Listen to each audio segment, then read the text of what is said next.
La mia città è pane,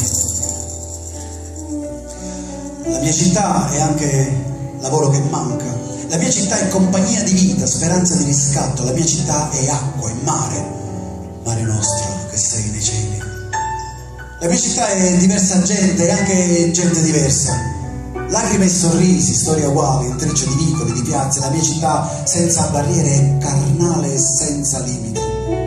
La mia città è fede professata, sangue di martire, grani sciolti di preghiera. La mia città è un abbraccio, è nuda, spogliata, rivestita, venduta, svenduta, depredata, aggiustata. La mia città è dignità seviziata, frontiera di sogni da riacchiappare, ma da non perdere mai. Poeti, tanti, di arte, di cultura. La mia città è musica, è una canzone dolce e amara. La mia città è grande, grandissima, anzi è esagerata. Tutto o niente, tutto e niente, tutto assieme.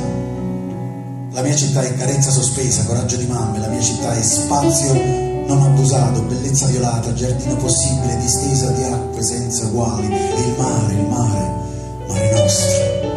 nostro che sei nei cieli.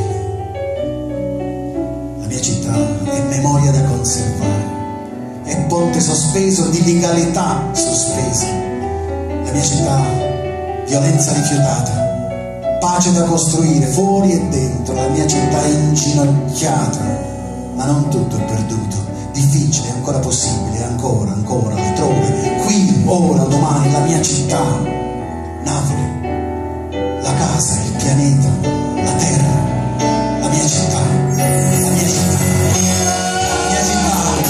Non posso fare, e va di me,